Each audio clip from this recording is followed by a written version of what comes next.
Cross now to Chriselda Lewis. She's at the High Court in Pretoria. Very good morning to you, Chriselda. The apology by Oscar Pistorius dominating his first day of testimony. What can we expect in terms of hearing of the events of the actual night in question? Well, Ayanda, day 2 for Oscar Pistorius on the stand, and we're really expecting him to go straight into the details of what happened on that Valentine's Day. Of course, Oscar Pistorius saying that he shot and killed Reva Steenkamp by mistake, while the state is maintaining that he indeed killed Reva Steenkamp. He had the intention to kill her. So Oscar Pistorius on day 2 in his defense again. We're expecting it to be a very emotional day for Oscar Pistorius as well as Reva Steenkamp's family. Well, yesterday, Reva Steenkamp's mother, June, we saw her very stone-faced as Oscar Pistorius was apologizing to the family for what happened on that day. We're expecting the family to come back here again today, this time to hear about what really happened, of course, according to Oscar Pistorius, on what happened on that Valentine's Day morning. What sort of strategy do you envisage the defense taking when dealing with this? A little bit earlier you told us about their focus on religion and painting a positive picture, a positive image of who Oscar Pistorius is and what he was all about. What sort of tactics do you think the defense will use?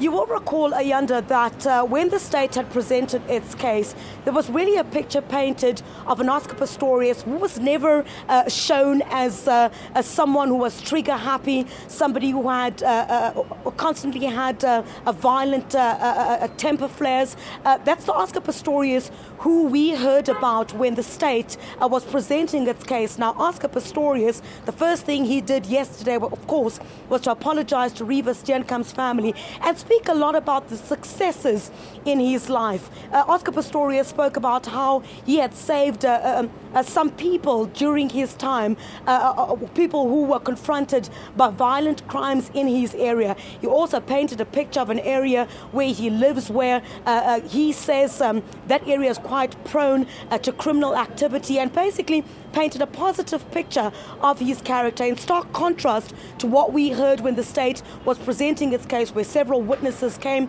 and said that Oscar Pistorius was trigger happy. They said Oscar Pistorius, we heard from his ex-girlfriend Samantha Taylor as an example, where she said that Oscar Pistorius often shouted at her and members of her family. So we're expecting the defense really to paint a picture of Oscar Pistorius as someone who has had great difficulty in his upbringing. Oscar Pistorius really saying his life has been difficult since the passing of his mother.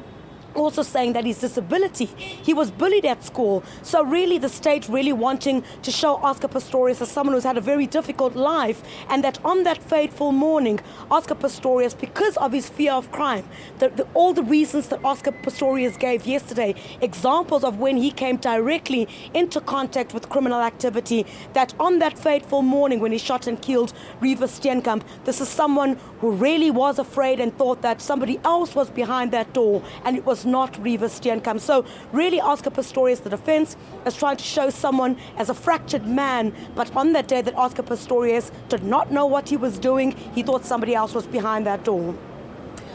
Well, thank you so much, Chriselda. Of course, the state having wrapped up its case, we'll now have to see where the state prosecutor, Gerrie Nel, will show his true colors. His nickname here, I'm just looking at some social media platforms, being the Bulldog. And of course, now that the defense is laying out its case, we'll see how advocate from the state prosecutor there, Gerrie Nel, will paint which kind of picture of Oscar Pistorius. All that and more coming up as in the information, of course, develops. But